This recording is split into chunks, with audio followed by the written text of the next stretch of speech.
Halo Sobat Bisa Kimia, pernahkah kamu bertanya-tanya kenapa banjir terasa semakin sering terjadi di Indonesia, terutama di wilayah Sumatera?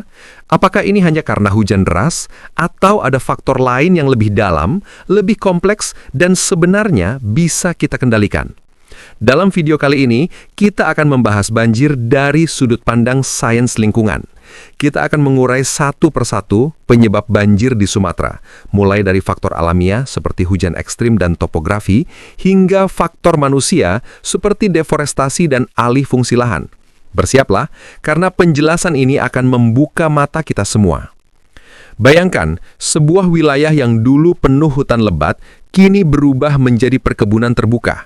Air hujan yang seharusnya diserap tanah langsung mengalir deras ke sungai, menyebabkan luapan dalam waktu singkat.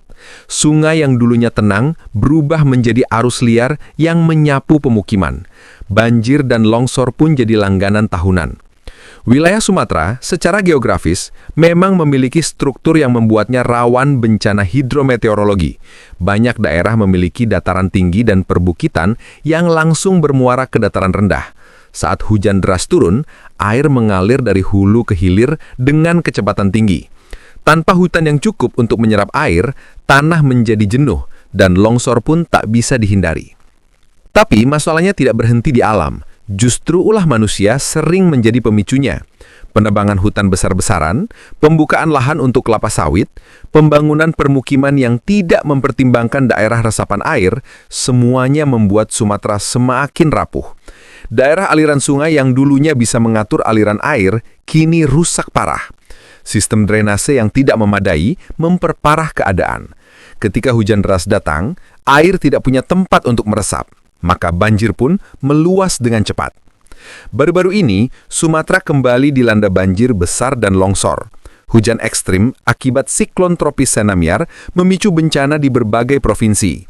Ratusan orang kehilangan nyawa, ribuan lainnya kehilangan tempat tinggal. Dan para ahli memperingatkan, ini bukan peristiwa satu kali. Pola cuaca ekstrim seperti ini kemungkinan besar akan semakin sering terjadi karena perubahan iklim. Apakah ini takdir? Apakah kita tidak bisa berbuat apa-apa? Jawabannya, kita bisa. Justru dari kasus-kasus inilah, kita bisa belajar bagaimana sains dan teknologi bisa menjadi alat mitigasi bencana. Tapi untuk benar-benar memahami skala masalahnya, mari kita lihat beberapa contoh nyata di lapangan. Dalam 2 dekade terakhir, Sumatera mengalami beberapa banjir besar yang mencatat sejarah. Tidak hanya karena dampaknya, tapi juga karena pola yang terus berulang tanpa solusi tuntas. Pertama, mari kita lihat banjir besar di Aceh. Tahun 2022, banjir di Kabupaten Aceh Tamiang menyebabkan lebih dari 10.000 warga harus mengungsi. Penyebabnya bukan sekedar curah hujan tinggi, tetapi juga sedimentasi sungai, rusaknya hutan di kawasan hulu, dan sistem drainase yang tertutup sampah. Padahal, wilayah ini sudah sering mengalami banjir sejak 2006. Ini bukan lagi soal bencana tak terduga, tapi soal kita gagal belajar dari pengalaman. Di Padang, Sumatera Barat, longsor dan banjir bandang juga terjadi hampir setiap tahun. Pada Maret 2024, bencana serupa menewaskan belasan orang dan merusak akses jalan antar kota. Lagi-lagi, hujan memang deras, tetapi kawasan hulu di Bukit Barisan sudah mengalami tekanan luar biasa dari aktivitas tambang dan perluasan perkebunan. Air hujan yang seharusnya diserap justru mengalir liar ke bawah, membawa lumpur dan batu besar, menghancurkan pemukiman. Contoh paling tragis terjadi di Deli Serdang, Sumatera Utara. Pada Mei 2023, banjir bandang menghantam beberapa kecamatan akibat luapan Sungai Belumai dan Sinembah. Investigasi Walhi menunjukkan bahwa pembukaan lahan skala besar dan pembangunan yang mengabaikan analisis dampak lingkungan menjadi faktor dominan. Banyak izin tambang dan perkebunan diberikan di area kritis tanpa mempertimbangkan daya dukung wilayah.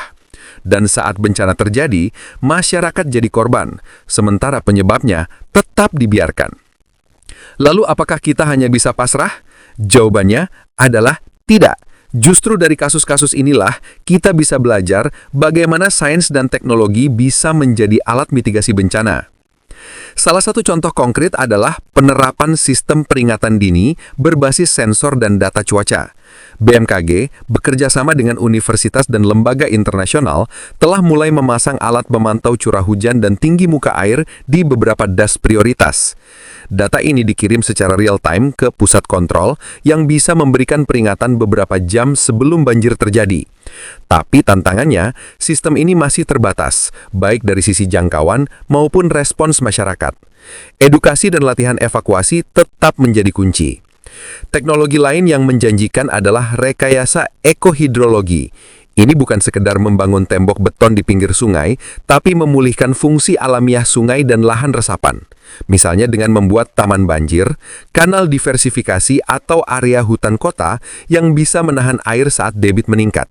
Kota-kota seperti Surabaya dan Semarang sudah mulai mencoba pendekatan ini, dan hasilnya menjanjikan. Tentu saja teknologi hanya efektif kalau didukung oleh kebijakan. Disinilah pentingnya sains lingkungan sebagai dasar perencanaan pembangunan. Analisis risiko bencana, pemetaan daerah rawan, hingga simulasi dampak iklim harus menjadi bagian wajib dalam proses perizinan dan tata ruang. Kalau tidak, kita hanya akan terus memadamkan api tanpa pernah menyingkirkan bahan bakarnya. Channel Bisa Kimia percaya bahwa perubahan dimulai dari pengetahuan. Masyarakat yang melek sains adalah masyarakat yang lebih siap menghadapi tantangan zaman. Jadi jika kamu peduli pada lingkungan, jangan hanya berhenti di tontonan.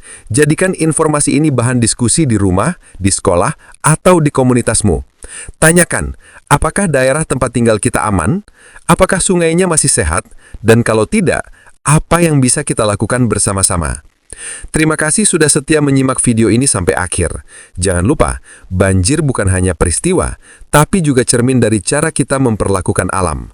Sampai jumpa di video Bisa Kimia berikutnya dengan bahasan lain seputar sains dan lingkungan hidup.